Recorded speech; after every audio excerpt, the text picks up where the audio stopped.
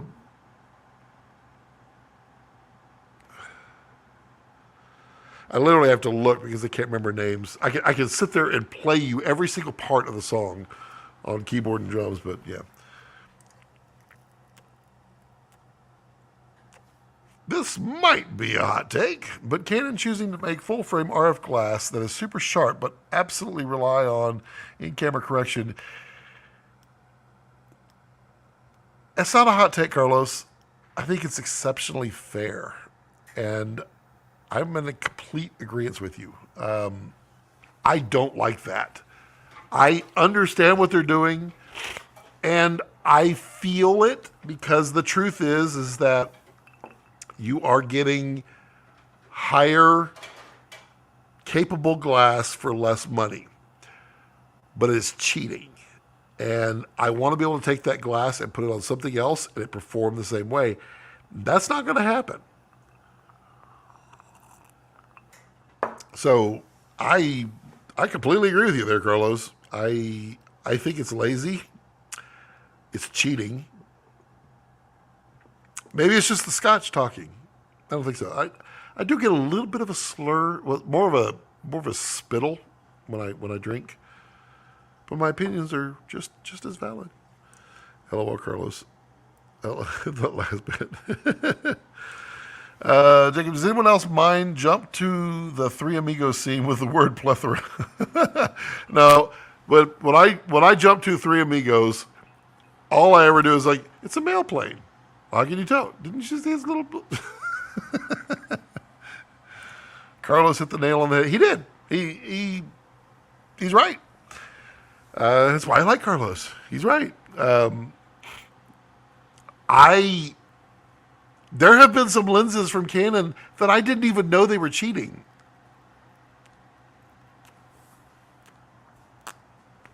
And so people told me about it, and I'm like, what? What? Like the 28-70, which I really like. It's not T2 all the way through.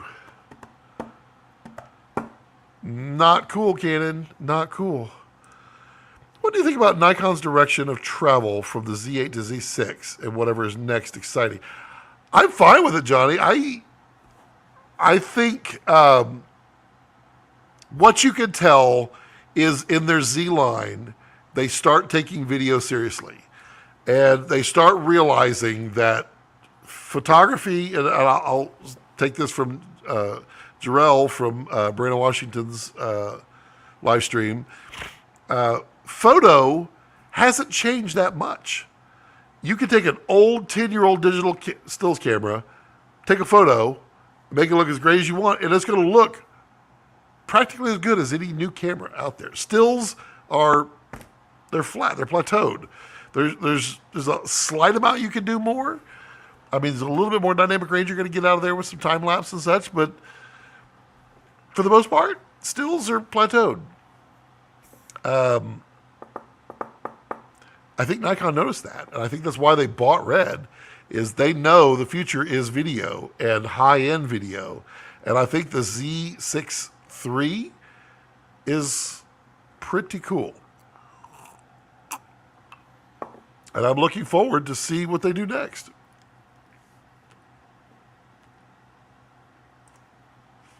Jacob says, I thought Midnights was a good album, but not an album with bops, which is fine. It's a nice change. New TS album is almost all garbage. How is it so bland? You know, different moods. I've been writing music since I was 10.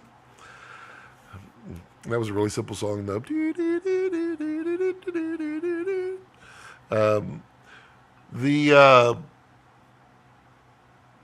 You get into a mood and you don't want to write anything, or you can't write anything. I've sat down to write a style of music and wrote something completely different, and I couldn't do the style that I wanted. It is what it is, and I'm sure Taylor is she's a brilliant businesswoman. She's an excellent performer. I mean, there's not much you can fault with her, except her many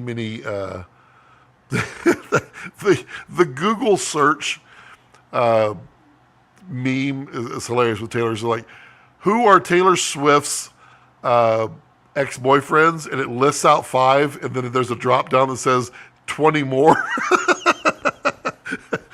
That cracked me up because it's true. It's almost like, and I have no idea. I've never met her. I have friends that know her and say she's just absolutely the most amazing person, and I don't doubt that. But she definitely doesn't stay with men very long, and maybe that is her creativity. Maybe she learns a little bit from each guy that she meets, not learning only a guy could teach that. No, just learning herself with every relationship she's in, and she writes an album about it. Yeah.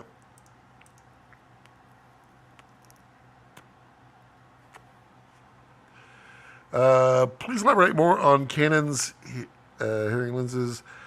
Glass armor. I'm very curious. I have found some quirks and never known why. So, cheating. So what they do, they use vignette compensation, and they use f-stop compensation built into the cameras. So the 28-70 T2 f2 lens, which is like, oh, it's f2. It's actually not. It's f2 to 2.8. And what happens is, as you are zooming in, it tells you it's f2, and it compensates the exposure digitally inside.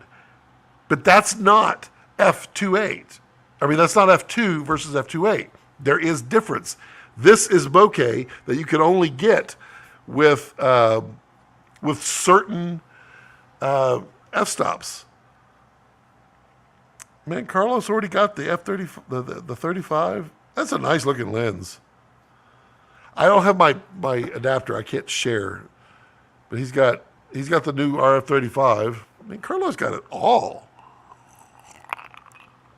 He's busy up there in the north.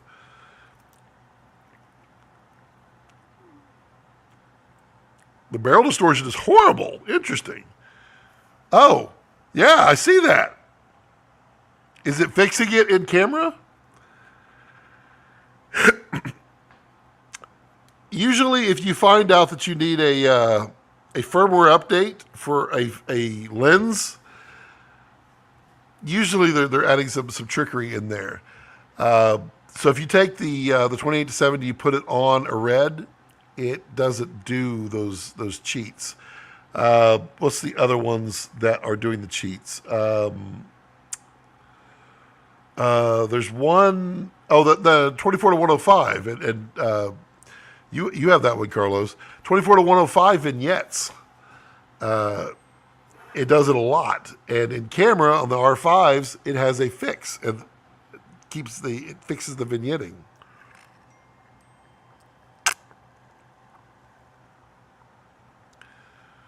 Can't use it on the red. Interesting. So that new 35-1.4. Interesting. Yeah, Jacob, there's a lot of reasons there. I think for sure they recognize the value of the patent. The patent is it's a lot of value in that, and it was not necessarily costing them, but they were passing that price on to the consumers for licensing. Now they don't have to, or they can do it to show profit. And they were not strong in video, and now they want to play, and they're not kidding. The Z6 III, the Z8, Z9, they're not jokes. They are really good cameras. Jared talked about that on there. They were kind of shocked at what they could do when the lawsuit happened. And we are going to have Jared on.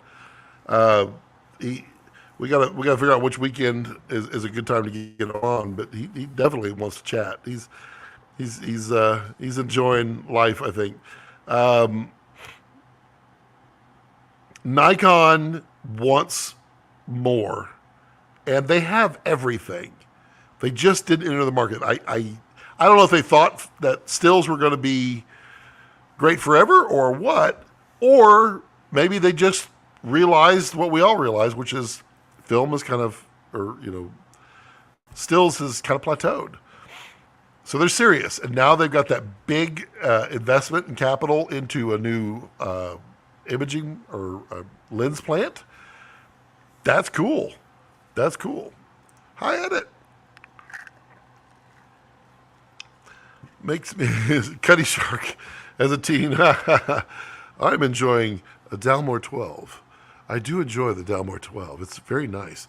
Although I now have a friend.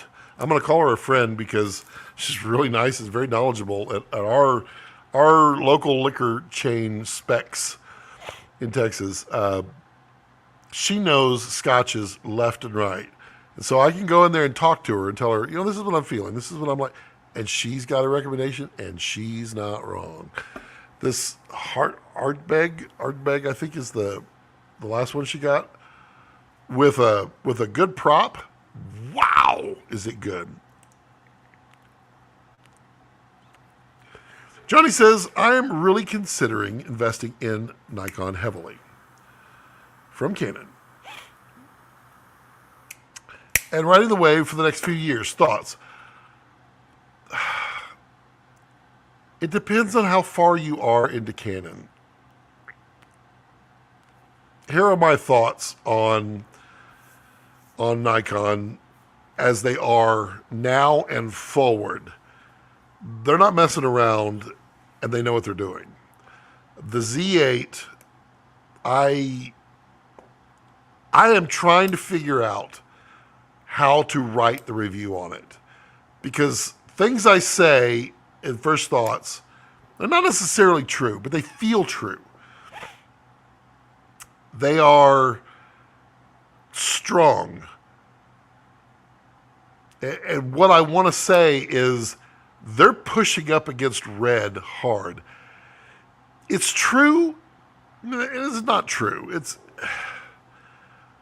what I can say for certain is the Z8, and I haven't tested the Z6 III yet, but the Z8 shocked the ever-living hell out of me.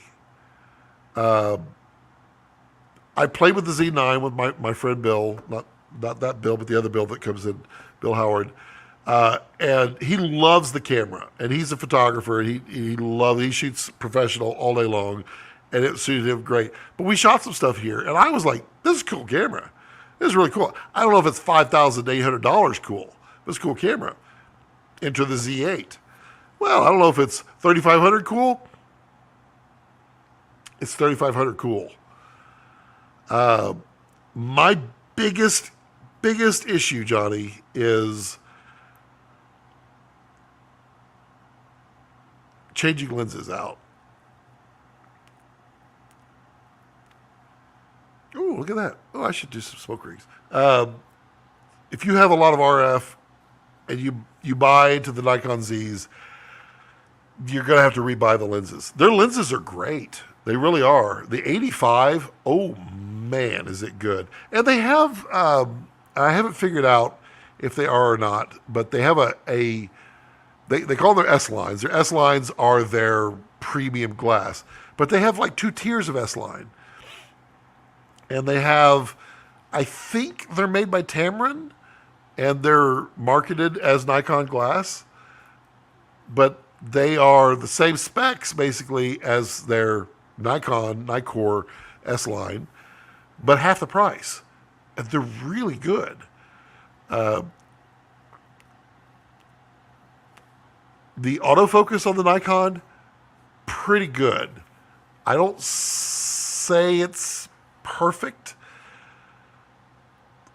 but I can also make a Canon screw up too. So I'm not saying that Nikon has much to go, how far to go.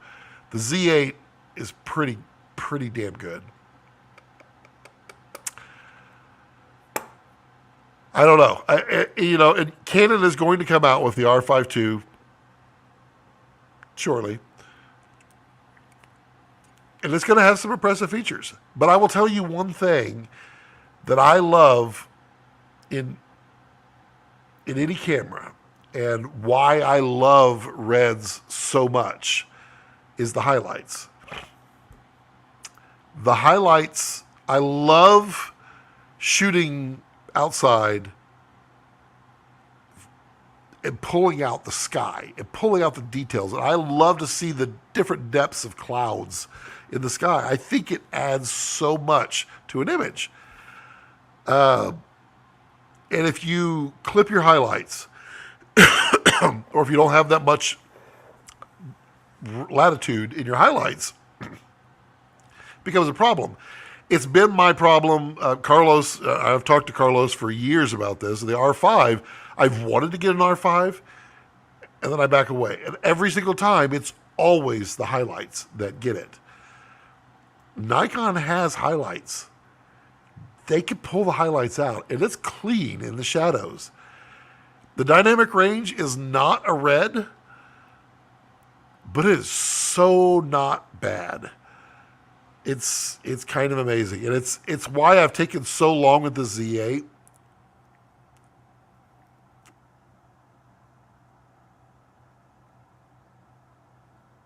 Tried too much winded here.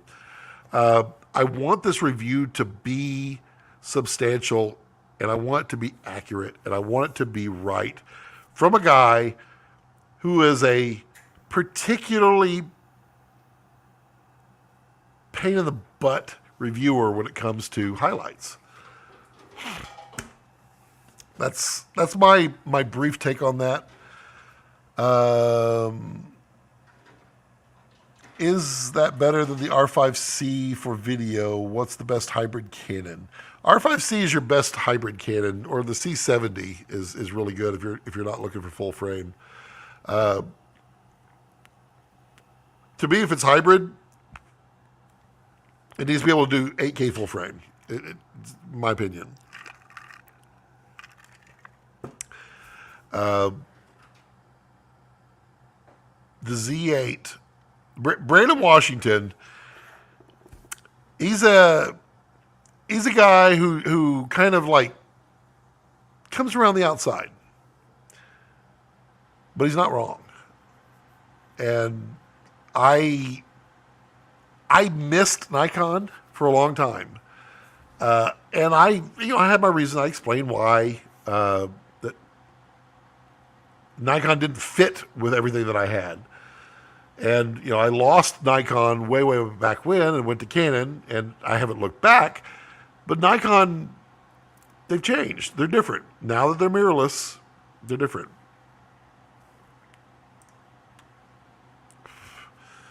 Tyler says the RF16 STM has some ugly distortion. When the lens corrections are on, it's not too bad. But on a Komodo, it's so terrible. You're not wrong.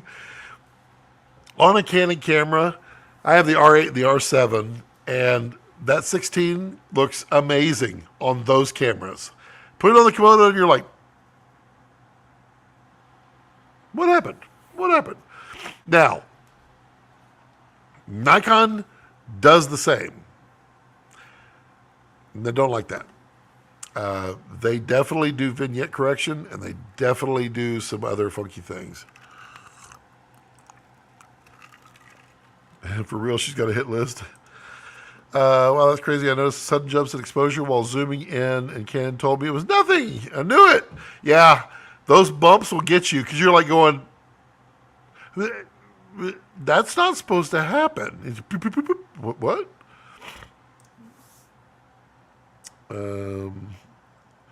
Carlos, we're going to get you on one of these Fridays.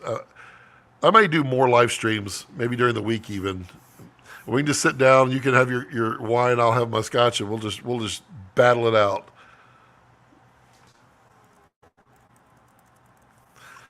I'm thinking that the reason why you were shocked by the Z8 did you come from a motion perspective? Someone starting from stills could get similar results, probably not right away. Yeah, I think that's true.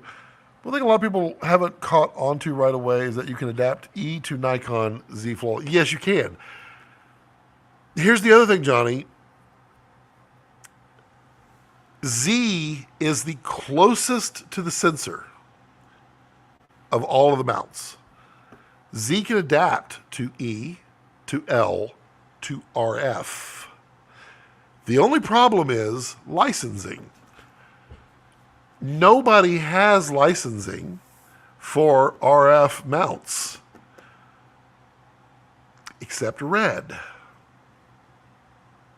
Canon has stated they will continue to allow Red to use the RF mount. That means Nikon has the ability to make a Z to RF. Will they do it? I don't know. Will Red do it? I don't know. But if they could, why wouldn't Canon want that? I mean to tell you, if you could go from Z and put any lens on it, that's 4 millimeters. You could do the fully electronic in Z to E in 2 millimeters, so you can do Z to RF. Do you think, no, I do not. I don't think they will ever. I think they will live in an iPhone body forever. I agree with you there, Carlos. 6K is wonderful. Don't get me wrong. Komodo X, to me, is still the choice. It's 6K. It's global shutter. It has excellent audio. It has great dynamic range. It's the choice. If you're shooting motion, that's the choice, period. It is, because it's 10 grand and it's unmatched, period. An 8K60, if I'm doing a stills camera, it needs to be 8K because I want 8K stills, because I love, I'm going to shoot with V-Raptor, I'm going to shoot with Komodo X for video most of the time. But time-lapse, Z8, kind of killer on that. Issue thoughts, Carlos. I have a strange feeling that they will try to use more and more software. Oh, for sure, Johnny. Everybody will. And AI is going to help you do it better than everything. I thought LPL was closest. No, wait. Never mind. I can already hear my Canon kit hitting the trade-in desks as I walk out with a new Nikon gear. Johnny, don't take my word for it, please. I tell everybody, my opinions are mine. They are based upon what I see and what I do. I would feel horrible if you went out and traded it in and you hated it. What I want is for you to look at what I present, take it into consideration, go and look at it yourself, and check out the Z8 because, wow. Now, Z8, missing a lot of things like time code. Good luck. You're going to be doing audio time code on that one. Figuring things out in the menu. Good luck. Clearly, Nikon is photocentric. The question is, what happens next? They now know they're going to speak cinema. Do they bring some red into the Nikon Zs? And if so, there's a lot of welcome change in there. If you can get the menu system into video, whoo-wee, whoo-wee.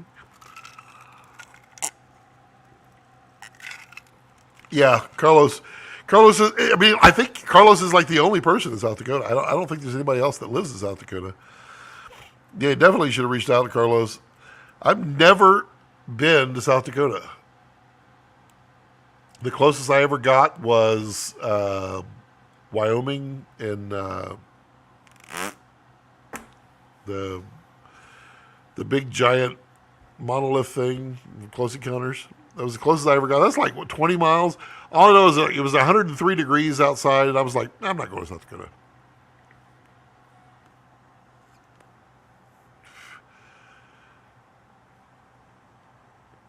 What is the deal? Somehow my name got sold, and everybody wants to sell me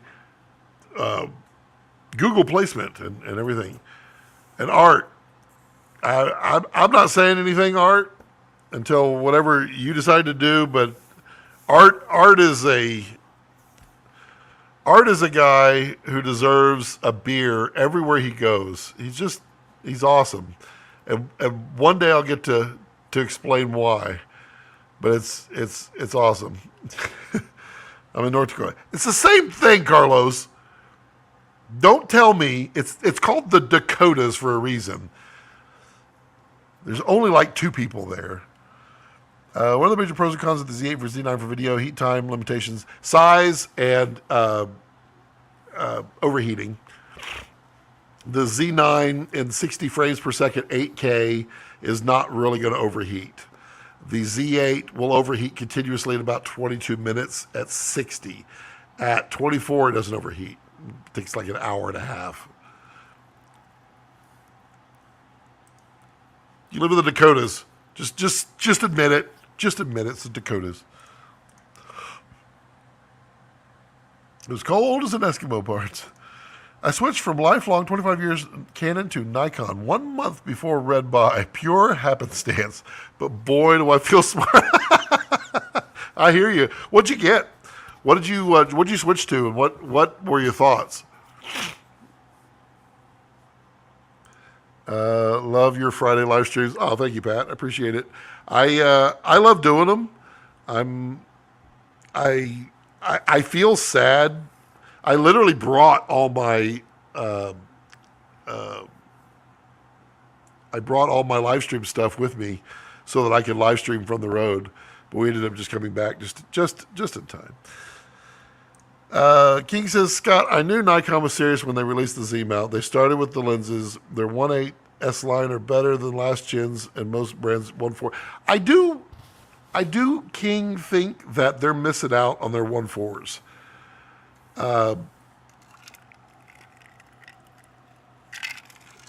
I think they need a line, their S line 1.4s.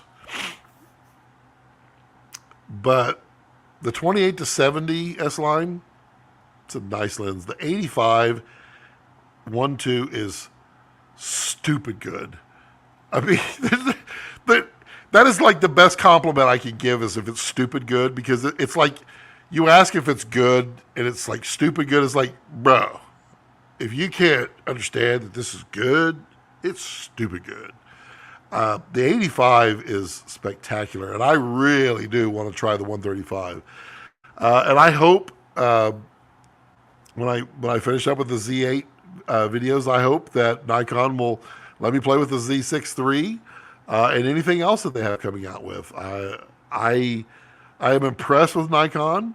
I feel dumb for not paying as much attention as I should have. It takes sometimes it takes a slap upside the head before you recognize things.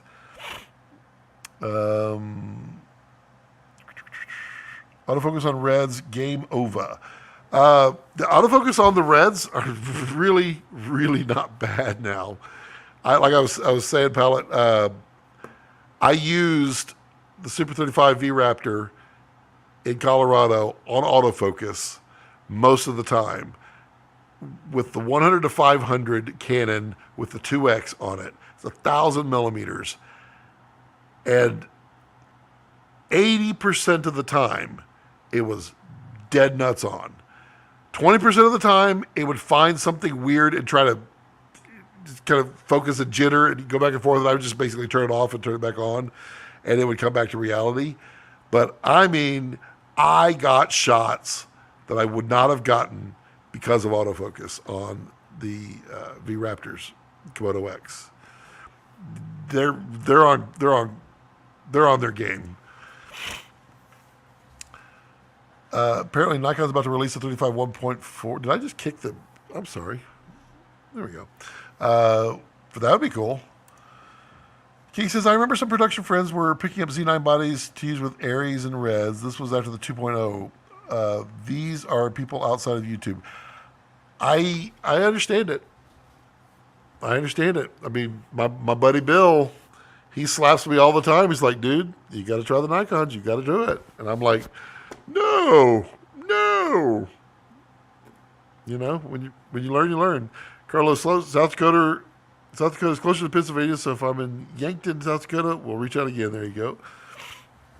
Super unfamiliar with Nikon's lens lineup. Any standouts or ones to avoid? I am playing with a few right now, and I don't have an opinion of what to avoid at this point. I can tell you that the 24 to 70 S line 2.8 is solid. As solid as a wide to telephoto can get, meaning they're like the Canons and the Sigmas. They're kind of, but it's a solid lens. It's not spectacular in anything. It's just a good overall lens. The 85 is really good. And I am interested. I've been copying all day. I shot 12 terabytes over the last week. And I've been having to move stuff around just to copy it all. Please do. They're also apparently still going to release a 35-1.2. That would be slick. A 35-50-85 1.2. That would be slick. What was ZF? Love the old school controls. Not shooting video with my stills cameras. Have 4 reds for that. Yeah. I'll be honest, and I really appreciate that they allow me to reverse the focus throw digitally, because I like left for far, right for close. That's how I do it. When I say that right? Yes. Left for close. Left for close. Yep. I don't think most of us ever thought about Nikon for motion because they've never. You're right. With their D series, they tried. They just weren't serious. Now, they're serious.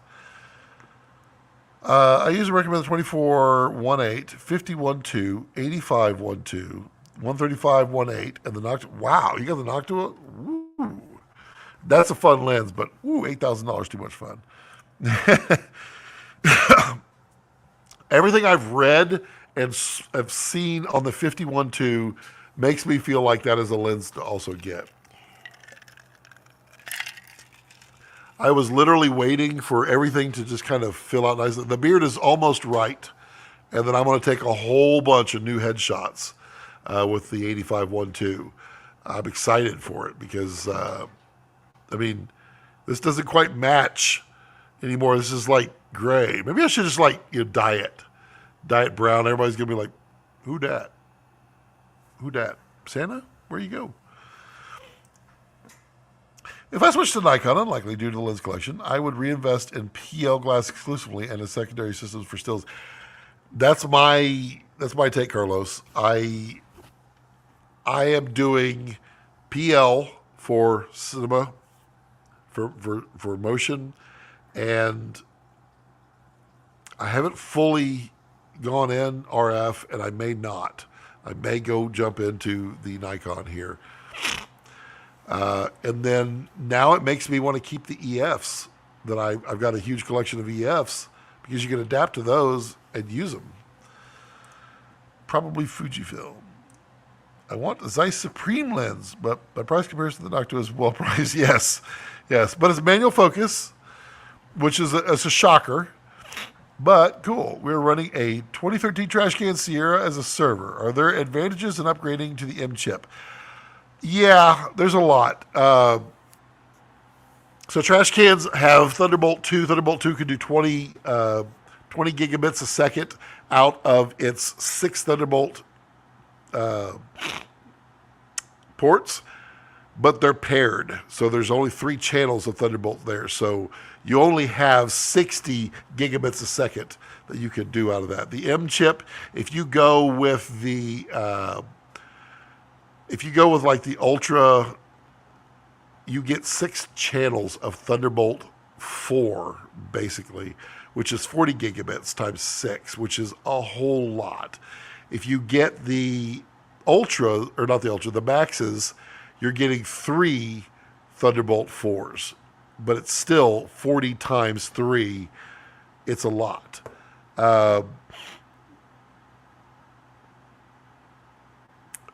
The fact that it's a server, though, you're not dying. I really loved my trash can too. I don't know why.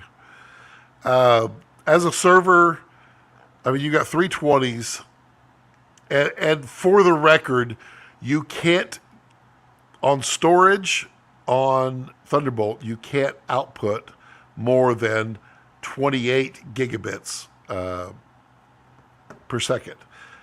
There's a limit in how storage is done on Thunderbolt because they have to leave overhead for video. So even though you have 40 gigabits, you really only have 28 for data. But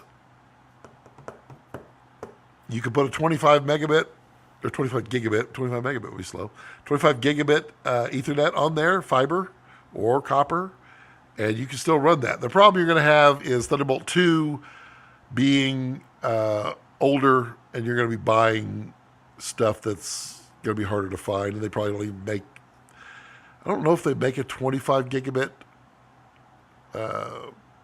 Thunderbolt 2 Ethernet.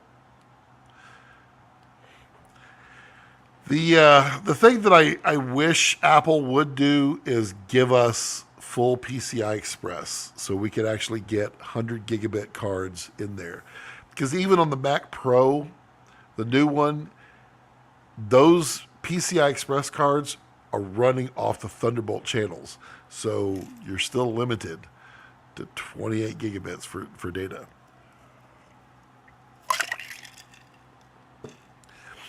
Eric, the 24-120 f4 is a terrific do everything lens. I'm kind of in agreement there. It's surprising for the money. It is f4, but it's surprising for the money. I'm looking forward to using the Megadap adapter for the EF to Z mount. Let me tell you, I reached out.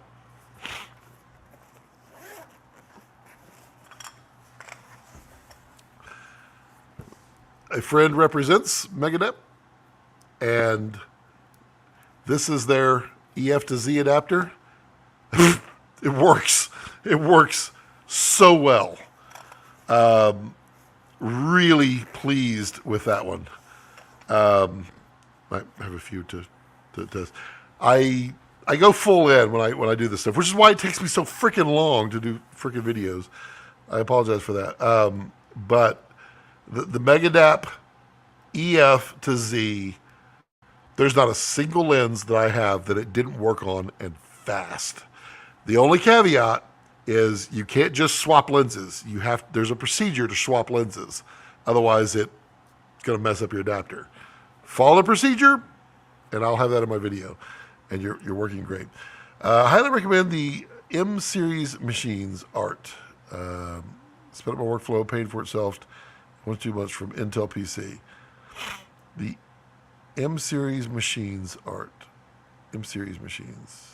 Oh yeah. Okay. Yeah, no, the Apple Silicon is exceptionally fast. The other thing you can do, Art, is if you're editing with Resolve, you can have your server process all your renders with Resolve. It'll do that. And since you get an H.265, H.264 ProRes encoders, sometimes dual encoders, it flies. And it's nice to offload that. I just realized you said as a server, not just a workstation. But I helped you out there, Johnny, because offloading that, because if you're rendering on your workstation is now useless. But you can remote render with Resolve. And it's very nice. Okie dokie, pokey, pokey. Who's got some last questions? I promise that takes a lot more than this. Who's got some last questions? Let's blow through those really fast as best we can, and we'll just cruise along here shortly. And I'm streaming to 7 platforms right now. Am I though? Is Miami streaming on Facebook? I haven't even noticed.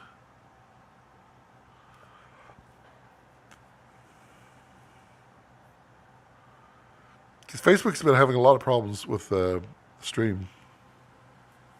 Let me see here. I bet I'm not.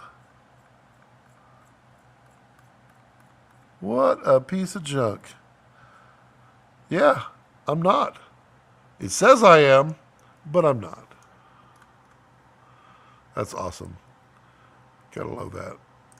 You need to switch to Resolve. Dude, Johnny, you need to switch to Resolve. No, I am streaming on Facebook. How did it not show up?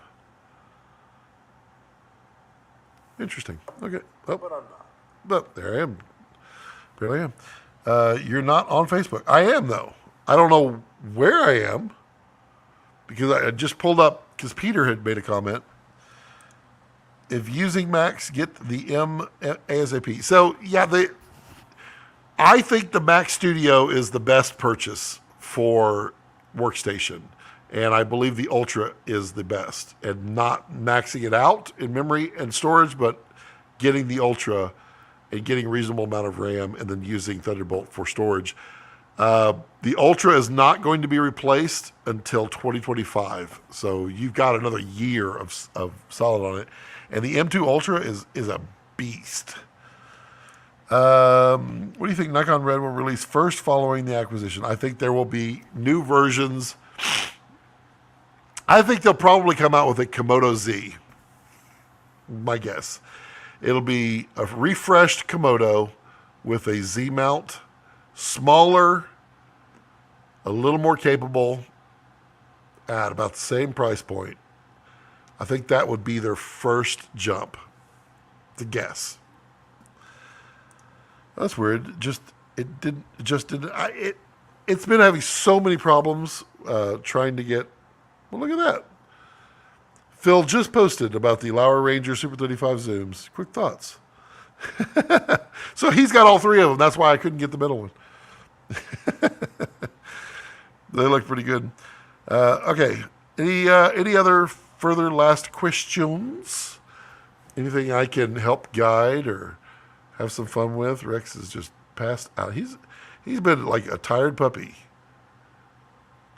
We went down some really rough roads. He was bouncing all over the place, poor guy. But it is funny when you get to the top of these like really difficult roads, and the guys jump out of their Jeeps and they're in 4-wheel drive and they're like, yeah, high-fiving each other and like, yeah. Here comes me pulling up in a little ProMaster and they're like, I'm like, Team Fiat.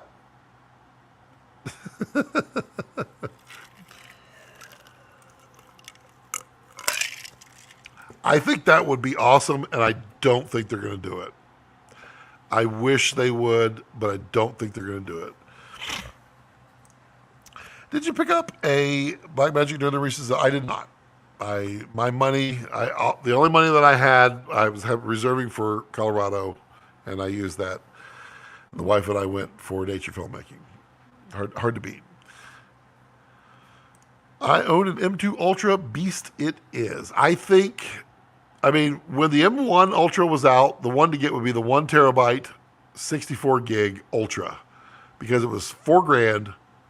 Incredible. Now I would say get 128 gig of RAM and just get the 1 terabyte, and it's like $4,800. But beast. I'm still editing on my M1 Max MacBook Pro, and I'm not complaining about it. There are some times that I wish it was a little bit faster, but I'm not complaining. It cuts through VRaptor 8K footage all day long. In RAW, 8K, no problem at all. It's kind of amazing. But I agree with you. When I heard about it, I thought, oh, that'll be fun. And I saw Anamorphic 1.1. I'm like, wait, 1.1? It's like,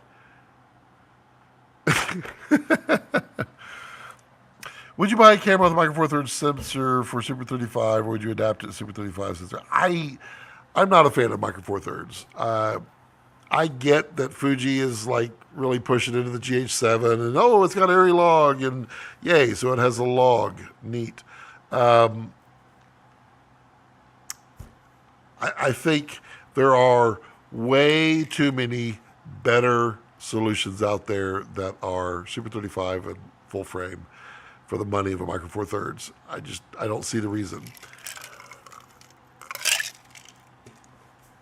That's my opinion.